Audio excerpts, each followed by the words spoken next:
François Bon, tiers livre, on entame un nouveau cycle d'ateliers d'écriture.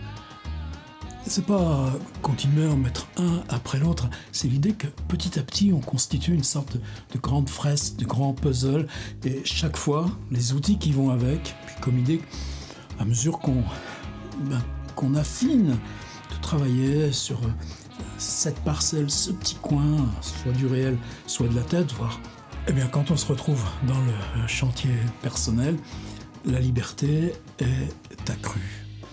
C'est pas plus que ça, et l'idée pour moi dans ce chemin-là amorcé maintenant depuis 6 ans sur le site, c'est qu'on puisse avec ces outils repartir dans telle gamme de thématiques, telle gamme de techniques, et en complément, toujours cette réflexion sur construire un livre, avancer dans son écriture personnelle et puis déchiffrer du neuf, évidemment.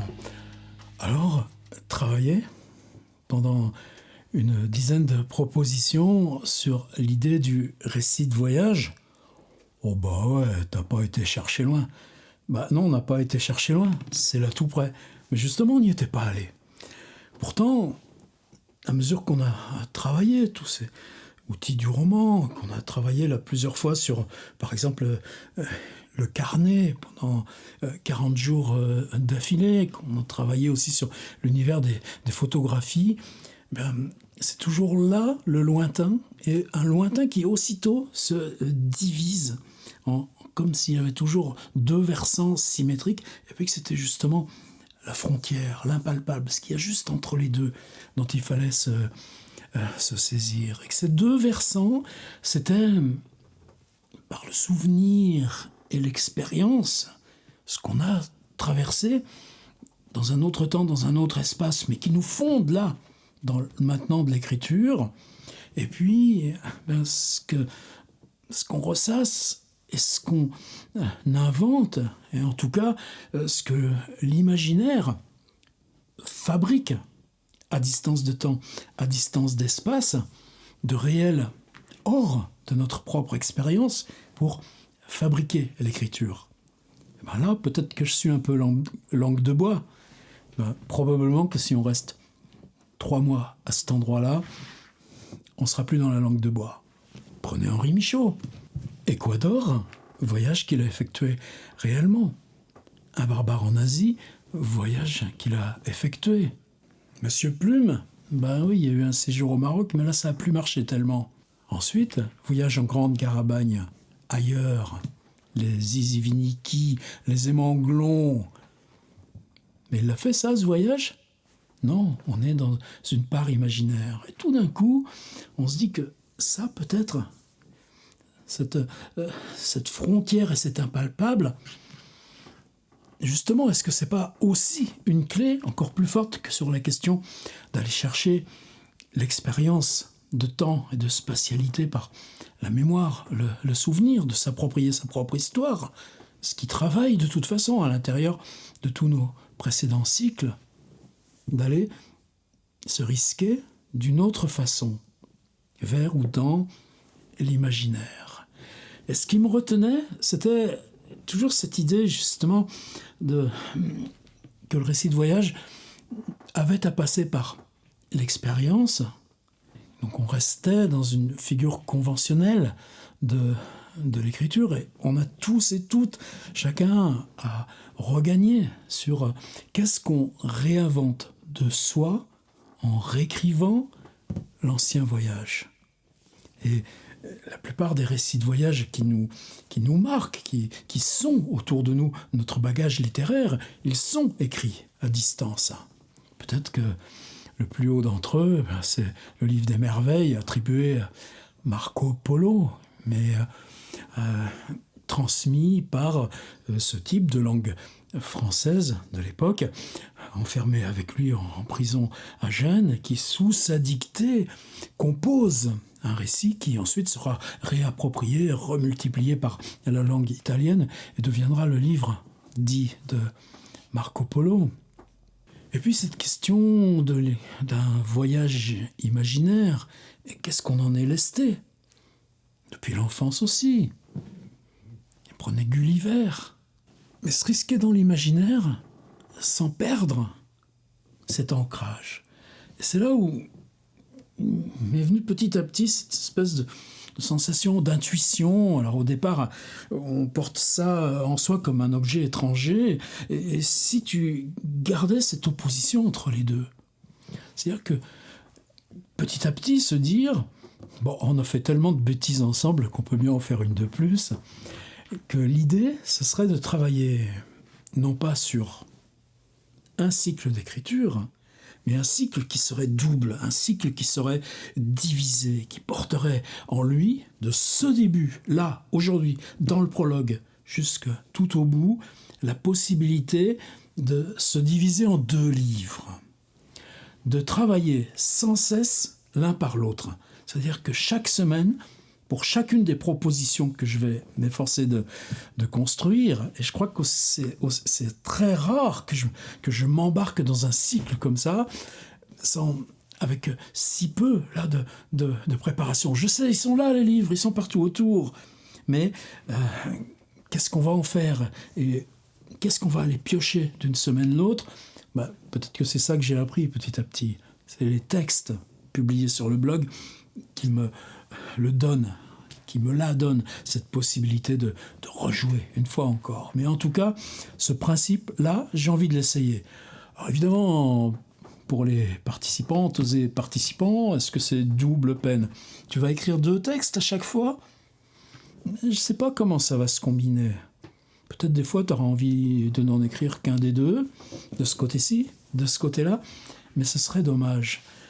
Est-ce qu'on peut tenter le coup, ensemble, humblement, de se dire qu'on va mener ce cycle, une dizaine de propositions, on verra si ça déborde, où chaque fois, d'écrire vers ou par l'expérience spatio-temporelle, l'expérience personnelle, la mémoire, ou d'écrire par, prenez Baudelaire, le voyage, le simple désir de l'ailleurs, ou le mot ailleurs. Et bien sûr, on les croisera. Michaud, Sandra et tellement d'autres.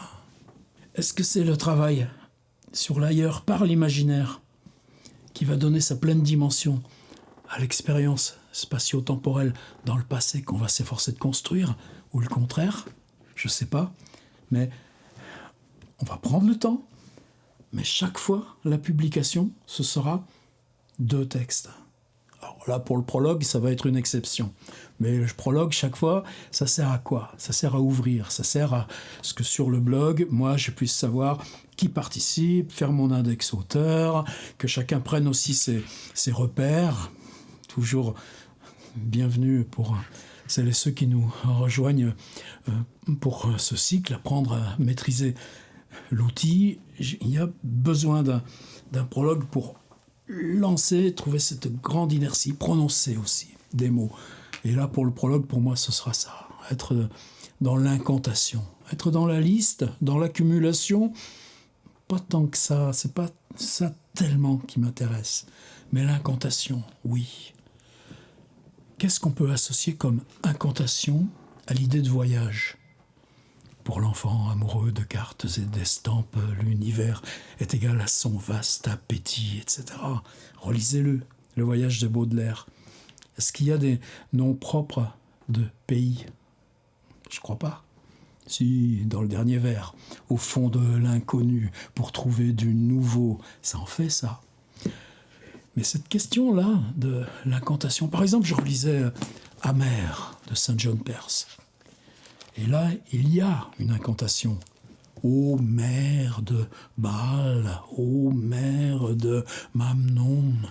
Mais il répète l'incantation avec ses 2 noms propres. C'est le statut même de cette invocation à l'intérieur du texte qui fait surgir, qui appelle l'ensemble des villes.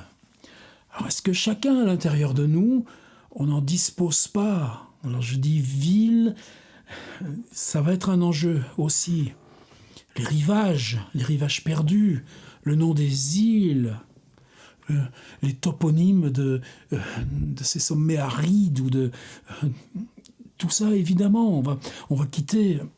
Évidemment, l'urbain n'a pas forcément de sens ici. Moi, je vais m'en servir plus là de métaphore, au moins pour commencer. Et on prendra des appuis pour se risquer totalement ailleurs. Dans Ailleurs, Grande Garabagne de Michaud, on voit les villes, où on voit simplement la relation des êtres. Et dans combien d'autres récits, la question du voyage, elle se fait par les éléments mêmes, la route même, et pas les villes. Par contre, dans combien d'autres récits, la question d'entrer dans la ville ou de franchir la frontière sont des figures totalement opposées, mais qui vont se compléter. Vous voyez un petit peu cette espèce de brassage, et c'est bien pour moi de fabriquer ce brassage avant qu'on se lance à en arracher un lambeau, en arracher un autre lambeau, et de voir à mesure comment se construit l'idée de livre. Alors très concrètement, cette question de l'incantation. Je vais ouvrir un texte. Évidemment, j'ai dit, Michaud, Sandrard sont là un petit peu comme figure tutélaire. Là, sur mon ordinateur, j'ouvre la prose du transsibérien et la petite Jeanne de France. C'est un texte écrit sur un très long rouleau, parce que Sandrard a cette idée, en voyageant avec Robert et Sonia Delaunay en train de Paris à Berlin. On est bien après la Première Guerre mondiale, mais son séjour, ses expériences à lui, à Pétersbourg, elles remontent déjà quasiment 15 ans. Enfin, en tout cas, lui avait 16 ans, et il est très peu probable que Blaise Sandrard ait jamais pris le transsibérien. Mais je l'ouvre et je vous le mets dans les pièces jointes. Même si probablement vous avez ça chez vous, évidemment. Les noms propres. Vous savez, en ce temps-là, j'étais en mon adolescence. En ce temps-là, j'étais en mon adolescence, j'avais à peine 16 ans et je ne me souvenais déjà plus de mon enfance. J'étais à 16 000 lieues du lieu de ma naissance. Et puis voilà. Et peut-être que c'est ça aussi qui résonne. De quoi, depuis 1 an, la guerre en Ukraine nous ampute. En tout cas, moi, je sais dater exactement l'odeur de Moscou. J'étais à Moscou, virgule, donc c'est le 4e verset de Prose sur le transsibérien. J'étais à Moscou, dans la ville des 1003 clochers et des 7 gares. Et ben voilà.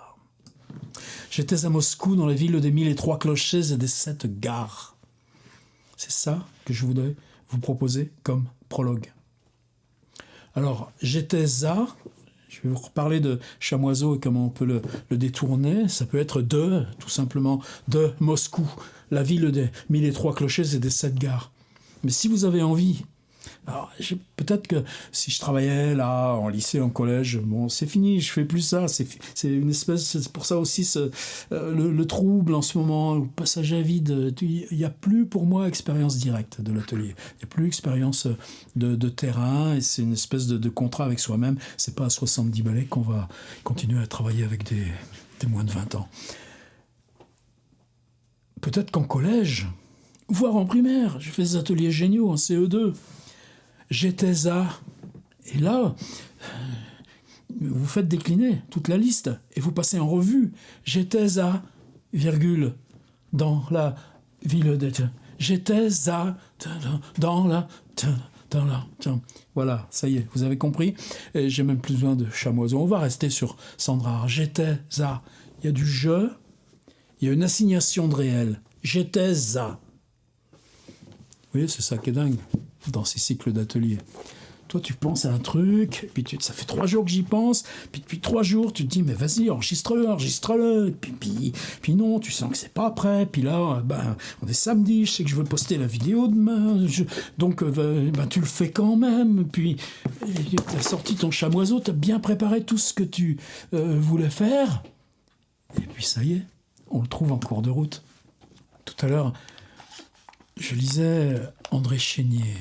Il y a quelque chose de très obscur dans la vie de Chénier. En 1791, en tout cas avant la mort de Louis XVI, il est revenu à Paris à ce moment-là. Il se met à l'abri à Rouen. Et il écrit à son père, et dans les lettres à son père, il mentionne un voyage au Havre, un séjour au Havre. Probablement, donc, vis-à-vis... Et il est très attentif à dire à son père que oui, il va au Havre, mais il revient très vite à Rouen. Donc c'est juste pour rassurer la censure, même s'il est qu'un tout petit gravier. C'est ça aussi qui fait tant de peine. Est-ce que Chénier, il pensait à Chateaubriand, ne rêvait pas d'Amérique? Et dans ses textes posthumes, il y a un texte qui s'appelle Amérique, c'est-à-dire qui construit le voyage imaginaire en Amérique, alors que sa tentative de partir, pourquoi? Parce qu'il n'a pas d'argent, tout simplement. Ça lui aurait sauvé la vie, probablement. Je reviens à Prose pour le Transsibérien. Ce que je voulais juste te dire, c'est que j'étais à Moscou, imparfait, assignation de lieu, à, et le nom du toponyme. Là, j'étais à Moscou, virgule, dans, et puis ensuite, il y a la poétique. C'est pour ça que je pensais à Chamoiseau. Vous savez, on a fait des choses magnifiques avec ce... et puis là, je vous laisserai...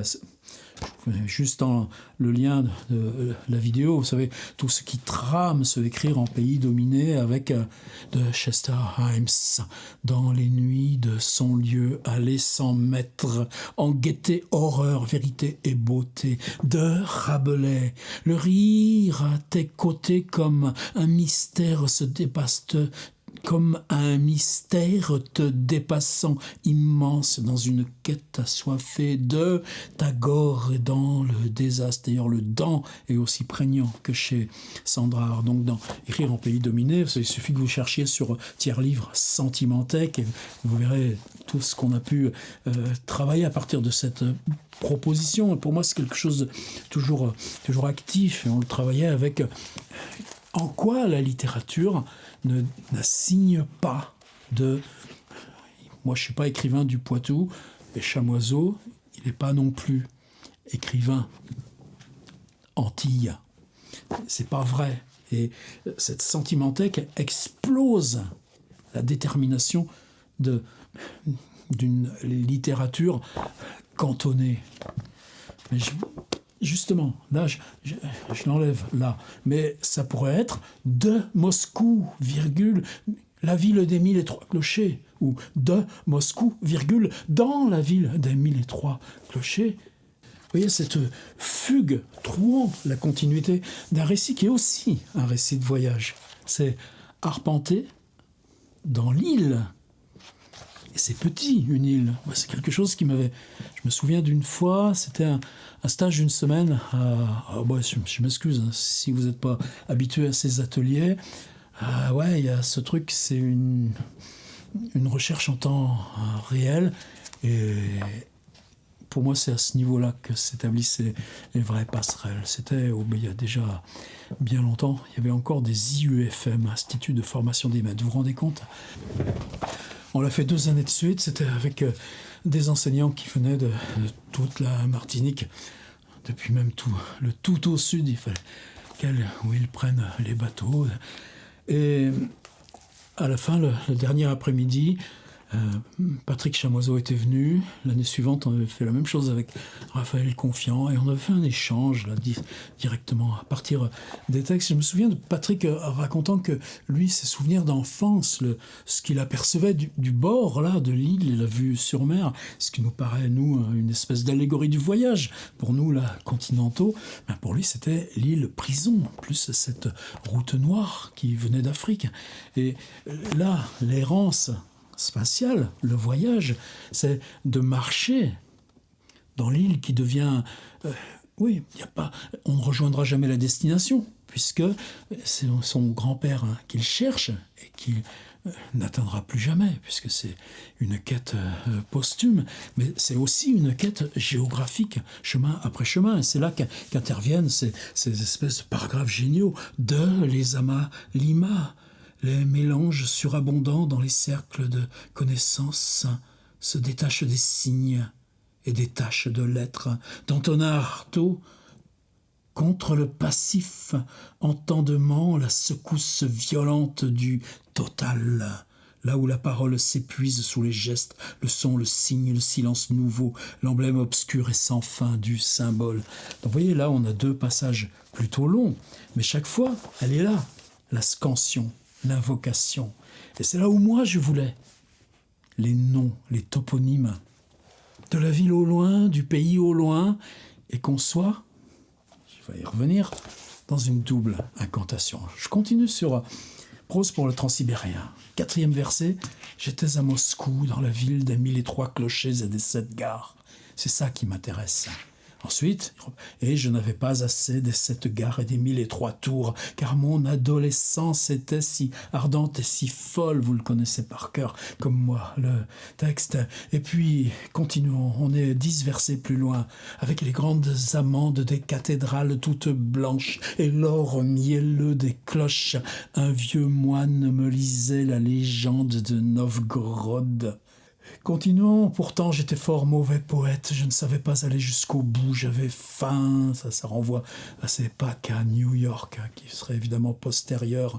En Sibérie tonnait le canon, un vieux moine me chantait la légende de Novgorod, et puis quand on continue, des cylindres et un assortiment de tire-bouchons de Sheffield, là non, le nom Sheffield, il est juste pour déterminer une sorte de complément d'objet, ce que transporte le marchand là, dans ce compartiment, en ayant pris l'ado avec ce Browning pour garder ses ressources précieuses. N'empêche que des noms propres interviennent. Un des autres, des cercueils de Malmö remplis de boîtes de conserve et de sardines à l'huile. Et voilà encore un mot, Malmö. Et puis ensuite qui se rendait à Karbin, K-H-A-R-V-I-N-E. Est-ce que c'est même pas une version francisée de Kharkiv dans la nuit d'aujourd'hui? Nous avions 2 coupés et 34 coffres de joaillerie de Pforzheim. Voilà encore un nom propre de la camelote allemande Made in Germany. Nous avions volé le trésor de Golconde et nous allions, grâce au transsibérien, le cacher de l'autre côté du monde. D'ailleurs, de l'autre côté du monde, ce serait trop facile d'appeler un cycle comme ça. Contre les Congos, les boxers de la Chine. Et il est là, le mot Chine. Qu'est-ce qu'on porte chacun d'entre nous dans l'intérieur de ces noms? C'est ça qu'on va travailler. Pour moi, la Chine, ce que je transportais dans l'intérieur du nom, précède de beaucoup les 3 jours que j'ai pu passer à Shenzhen. Et pourtant, les images réelles de Shenzhen, comme elles existent aussi, et oui, cette bipartition, comme elle n'est pas incompatible avec les voyages effectués. Et les enragés petits mongols du grand lama, Ali Baba et les 40 voleurs. On est en Chine, non, tout d'un coup, voilà qu'on a voyagé, je ne sais pas comment, le frelon d'or froissi de femme, si je continue, qu'est-ce que je vais trouver? Et l'Europe tout entière, ce châle écossais. Le ciel est comme la tente déchirée d'un cirque pauvre dans un petit village de pêcheurs, en Flandre. Si vous renversez ça, j'étais en Flandre. Le ciel comme la tente déchirée d'un cirque pauvre dans un petit village de pêcheurs. Évidemment, Sandrard va pas nous faire 2 fois « j'étais à Moscou ». Non. Donc là, il a renversé. Le ciel comme la tente déchirée d'un cirque pauvre dans un petit village de pêcheurs. Pam, coupure, en Flandre. Ben nous, ça, on peut le refabriquer. En Flandre, le ciel comme la tente déchirée d'un cirque pauvre dans un petit village de pêcheurs. Et on va la retrouver, notre incantation et notre appui, au tout début, sur une poétique. Et il continue. Maintenant, j'ai fait courir tous les trains derrière moi. C'est ce qu'on va faire. dans tous les trains qu'il y a derrière nos épaules à chacun de nous. Retournez-vous, il y a quoi comme nom? Paris, New York. J'ai aussi joué aux courses à Auteuil et Longchamp, Paris-New York. Maintenant, j'ai fait courir tous les trains tout le long de ma vie. Madrid-Stockholm. Et j'ai perdu tous mes paris. Il n'y a plus que la Patagonie qui convienne à mon immense tristesse, la Patagonie et un voyage dans les mers du Sud. C'est-à-dire que tout d'un coup, viens là. C'est que moi je pense tenter en étant chaque fois des deux côtés de cette frontière. Ce que nous écrit Sandra, tout d'un coup, avec le mot Patagonie. La Patagonie qui convienne à mon immense tristesse, virgule, la Patagonie. Il y a 3 fois le mot Patagonie, regardez. Il n'y a plus que la Patagonie, virgule, la Patagonie qui convienne à mon immense tristesse, virgule, la Patagonie, virgule. Et un voyage dans les mers du Sud. Tiens, je suis en route, j'étais en route. Le train fait un saut périlleux et retombe sur toutes ses roues. Le train retombe sur ses roues. Le train retombe toujours sur toutes ses roues. Blaise dit, sommes-nous bien loin de Montmartre? Évidemment, ce texte, pour nous, est tellement désormais pérenne, définitif. Les inquiétudes, oublie tes inquiétudes. Mais ça y est, je l'ai, mon schéma. Qu'est-ce qu'il a d'autre comme nom propre encore? Eh bien, entends les sonnailles de ce troupeau galeux Tomsk. Je sais pas où c'est. Tomsk. Probablement vers Irkoutsk. Tchelabinsk, Kainsk, Obitai, Tchetvekne, Oudinsk, Kourgan, Samara, Pensatouloun, la mort en Mandchourie. C'est-à-dire que là, tout d'un coup, c'est peut-être là qu'inconsciemment était pour moi l'enracinement de la proposition. Tout d'un coup, l'accumulation des noms de villes devient en elle-même incantation.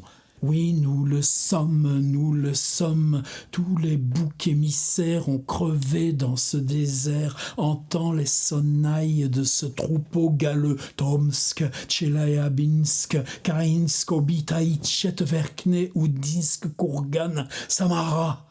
Pensatouloun, la mort en Mandchourie est notre débarcadère, notre dernier repère. Ce voyage est terrible ce matin. Alors ces villes, c'est les villes qu'il traverse de ce côté-là, de notre frontière? Oui. Mais prenez page suivante. Petit passage par Paris. Et puis, viens sur mon cœur, je vais te conter une histoire. Oh, viens, aux Fidji. Règne l'éternel printemps, l'amour pâme les couples dans l'herbe haute et la chaude syphilis rôde sous les bananiers, vient dans les îles perdues du Pacifique. Elles en ont du phénix, des marquises, Bornéo et Java, et célèbre à la forme d'un chat. Nous ne pouvons pas aller au Japon, viens au Mexique. Et comme c'est l'incantation des noms qui fabrique, mais toujours avec cette opposition et cette frontière que je découvre là, en temps réel, comme étant déjà structurante dans Prose pour le transsibérien. Et je construirai un hangar pour mon avion avec les os fossiles de mammouth, etc., etc. Jeanne, Jeannette, Manin, Eldor...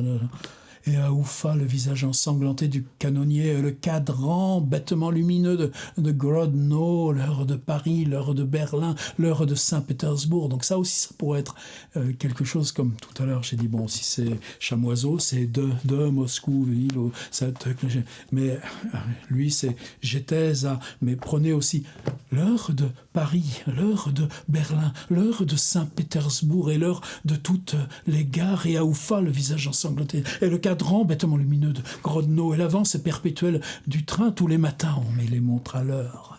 Donc l'heure de Bombay, l'heure de Kyoto et l'heure de Sapporo, c'était la même.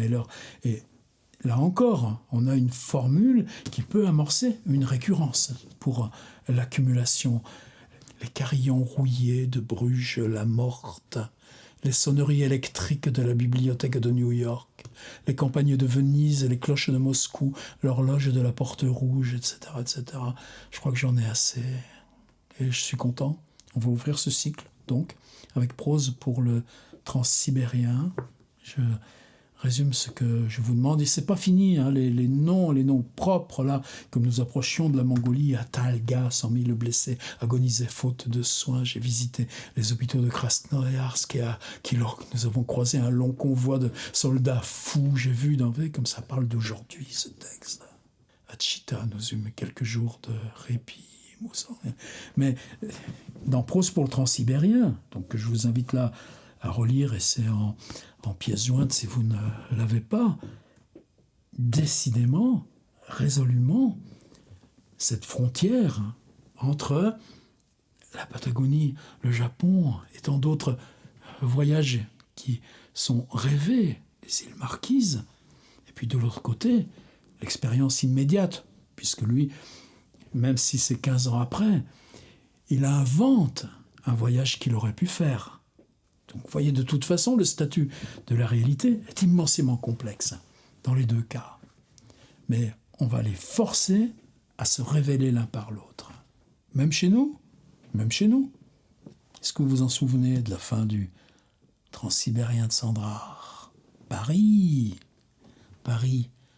ville de la tour unique du grand gibet de la roue. C'est pas mystérieux, ça ? Alors je résume. Pour ce cycle qu'on ouvre, le mode d'emploi, ce ne sera pas, comme on l'a fait dans certains de nos cycles précédents, publier à chaque proposition une réponse sous forme de billet dans notre blog WordPress, mais ce sera plutôt comme on l'a fait, par exemple, dans le cycle carnet pendant 40 jours, que vous aurez 2 fichiers, 2 articles dans le blog. Un qui sera voyage réel, un qui sera voyage imaginaire. Et c'est cette sorte d'affrontement pour chacune et chacun qu'on va essayer de pousser au maximum pour voir ce que ça va devenir. C'est-à-dire que chaque semaine, en fonction de mes propositions, vous ajouterez à l'intérieur de votre voyage réel et vous ajouterez à l'intérieur de votre voyage imaginaire. Comme vous le savez, avec WordPress, il y a un outil qui est magnifique. Quand vous êtes dans l'interface, il suffit de changer la date de publication en haut à droite et immédiatement, le texte se définit lui-même comme ayant été tout récemment mis à jour. Et de toute façon, nous aussi, on va travailler très sérieusement sur comment le blog va permettre la lecture de ça. Mais je voudrais que dès cette première proposition, dès ce prologue, on ouvre à la possibilité de 2 voyages. Et premier voyage, Blaise Sandrard, Prose pour le transsibérien, qui nous demande, qui nous appelle à entrer dans cette écriture de l'ailleurs par une incantation de nom propre. Une double incantation de nom propre qui est dans une opposition, les voyages effectués, les voyages rêvés, et justement parce que nous on veut être à la frontière, que ça ne tient pas si simplement que ça, rêver, effectuer.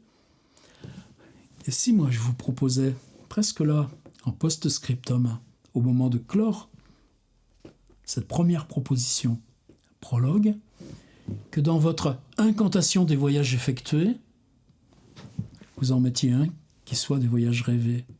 Et que dans les voyages rêvés, vous en mettiez un qui soit un voyage effectué. Peut-être que le fantastique, il naît de ça. Le fantastique, il naît de ne pas pouvoir légitimement attribuer. Et que peut-être, si dans l'incantation des voyages effectués, un voyage rêvé, on n'est pas capable de les distinguer des autres, et que dans les voyages rêvés, un voyage effectué, on n'est pas capable de le distinguer des autres. Peut-être que là, on sera dans cet endroit précis où la frontière, elle se met à vibrer, à trembler, et où nous, on va travailler. Ça semble compliqué peut-être parce que j'ai un peu bavardé, mais reprenez Prose pour le transsibérien et prenez En ce temps-là, j'étais en mon adolescence, j'avais à peine 16 ans et je ne me souvenais déjà plus de mon enfance. Verset 3, j'étais à. Vous voyez, en ce temps-là, j'étais. Verset 1, j'avais à peine. Verset 2, j'étais à. Retour. Verset 3, 16 000 lieues du lieu de ma naissance. Et verset 4, j'étais à Moscou, virgule, dans la ville des 1003 clochers et des 7 gares. Alors j'ai dit, ça pourrait être de Moscou, ou l'heure de Moscou, virgule, la ville des 1003 clochers, c'est à vous de trouver, ou Moscou, virgule, sans rien d'autre. Mais en tout cas, un nom propre, et c'est pas forcément une ville. Et puis de l'autre côté, ce qui est une phrase totalement poétique. Pas question de dire c'était l'été dernier, on avait repris le ferry, on s'est retrouvés là. Non, non, non. Dans la ville des 1003 clochers et des 7 gares. Ça s'appelle la poétique. Pensez simplement que pour que ça marche, mon truc, un voyage rêvé passe inaperçu dans les voyages effectués, et qu'un voyage effectué passe inaperçu dans les voyages rêvés, il faut au moins que vous en ayez 10 de chaque côté, n'est-ce pas? Et puis comme ça, vous ouvrez vos 2 fichiers sur le blog, et tout ça se met en place, et on est parti. Et puis moi, ça y est, je retrouve le bonheur. On est parti.